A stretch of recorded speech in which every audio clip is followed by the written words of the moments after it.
So நம்ம leave என்கேஷ்மெண்ட்டில் first problem இப்போ பார்க்கலாம். So mister Vijayan was working in Vico Limited. He retired from his employment after rendering of 23 years of service. At the time of his retirement, he received 4 lakhs as leave salary. At the time of retirement, அவரோட per month salary எவ்வளோன்னு பார்த்தீங்கன்னா 14,000 per month. So இது வந்து பார்த்தீங்கன்னா அவருடைய leave encashment 4 lakhs. Retire ஆகிற வரைக்கும் monthly அவர் வாங்கின சேலரி 14,000.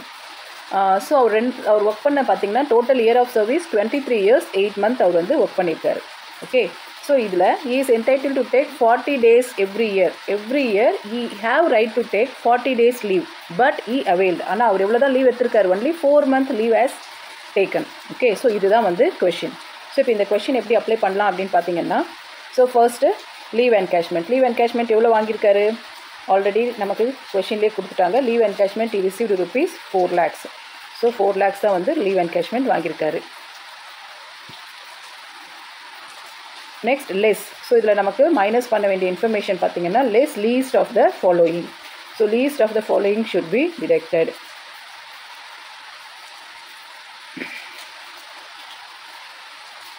லீஸ்ட் ஆஃப் த ஃபாலோயிங்கில் நம்பர் 1 வந்து actual leave encashment he received.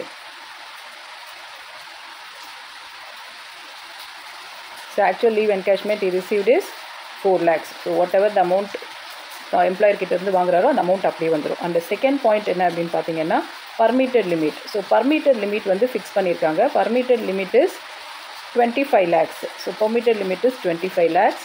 And third one பார்த்தீங்க அப்படின்னா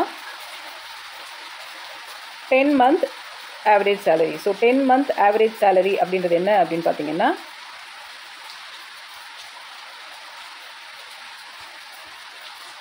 எவ்வளோ வரும்னு பார்த்தீங்கன்னா 14,000 per month. So 14,000 into 10. 14,000 into 10.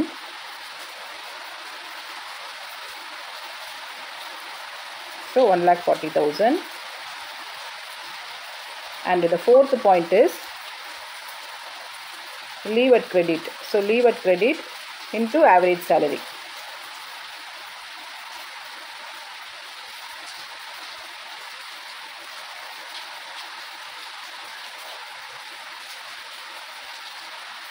So leave at credit into average salary அப்படின்றது என்னன்னு பார்த்தீங்க அப்படின்னா leave at credit that is எவ்வளோ நாள் வந்து அவர் லீவ் எடுத்திருக்கார். லீவ் அட் கிரெடிட்ன்றது is service is 23 years.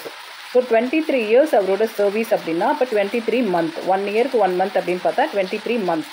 So 23 month into அவர் எவ்வளோ நாள் லீவ் எடுத்துக்கலாம். Is entitle to take 40 days. But ஆனால் அவர் எவ்வளோ தான் லீவ் எடுத்திருக்காரு, 4 month லீவ் தான் எடுத்திருக்காரு. ஸோ அந்த 4 month நம்ம இங்கே மைனஸ் பண்ணிக்கலாம். ஸோ 4 month மைனஸ் பண்ணணும் அப்படின்னா மைனஸ் பண்ணால் நமக்கு என்ன வருது 19. ஸோ 19 வரும் நமக்கு.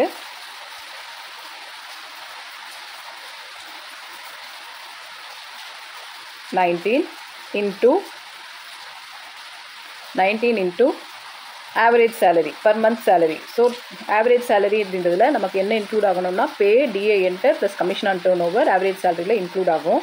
இன்க்ளூட் பண்ணி தான் சேலரி நம்ம ஆவரேஜ் பண்ணுவோம். ஸோ 14 சேலரி வந்து பார்த்திங்கன்னா 14,000 வரும். ஏன்னா அது எதுவும் டிஃப்ரென்ஸ் இல்லை. லாஸ்ட்டு 10 monthஸில் சேலரி இன்க்ரீஸ் ஆகிருக்கு டிக்ரீஸ் ஆகிருக்குன்ற மாதிரி இன்ஃபர்மேஷன் எதுவும் இல்லை. ஸோ அப்படியே 14,000 வந்துடும். ஸோ அமௌண்ட்டு பார்த்திங்க அப்படின்னா நமக்கு இதோட calculation 2,66,000 will come. So now least of the following. So இப்போ இந்த 4 அமௌண்ட்டில் நமக்கு இப்போ இந்த 4 அமௌண்ட்டில் whichever is less.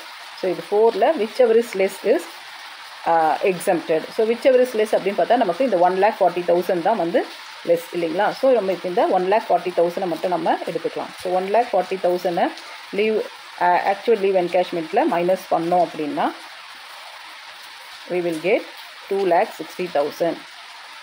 So இப்போ இந்த 2,60,000 தான் வந்து பார்த்திங்கன்னா taxable leave encashment.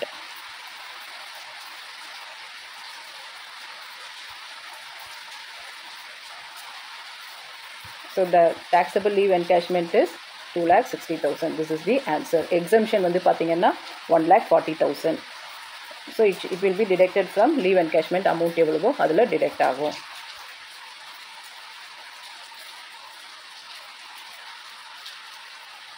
So this is the sum how we work out, how we calculate leave encashment. So so இதில் வந்து பார்த்திங்கன்னா மறுபடியும் ஒரு வாட்டி எக்ஸ்பிளைன் பண்ணிடுறேன்.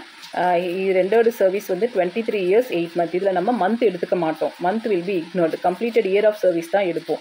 ஸோ 1 yearக்கு 1 month நம்ம கொடுக்கும்போது 23 month வரும். ஸோ 23 monthல இங்கே பார்த்தீங்க அப்படின்னா நமக்கு அந்த 23 monthல 4 month அவர் லீவ் அவைல் பண்ணியிருக்காரு. ஸோ அந்த 4 monthை மைனஸ் பண்ணிடுறோம். ஸோ அவர் அவைல் பண்ணாமல் வச்சிருக்கிறது தான் லீவ் அட் கிரெடிட். அவர் எடுத்துக்காமல் வச்சிருக்க லீவ் எவ்வளோன்னு பார்த்தீங்கன்னா 19 months வந்து அவர் லீவ் எடுத்துக்காமல் வச்சிருக்காரு. ஸோ இங்கே 19 into per month salary 14,000, that is average salary 14,000 பண்ணோம், மல்டிப்ளை பண்ணோம் அப்படின்னா we will get 2,66,000. ஓகே, இது வந்து பார்த்தீங்கன்னா லாஸ்ட் 10 monthோட சேலரி, லாஸ்ட் ஆவரேஜாக லாஸ்ட் 10 month சேலரி என்ன வாங்கினார் அப்படின்றது 10 month சேலரியோட கேல்குலேஷன். ஸோ அதுதான் விச் எவர் இஸ் லெஸ்ஸில் வந்து இந்த அமௌண்ட் தான் குவாலிஃபை ஆகுது. ஸோ இந்த அமௌண்ட்டை தான் நம்ம என்ன பண்ணுவோம்னா 4 lakhல மைனஸ் பண்ணிப்போம். இதுதான் வந்து பார்த்தீங்கன்னா procedure to calculate leave encashment. Thank you.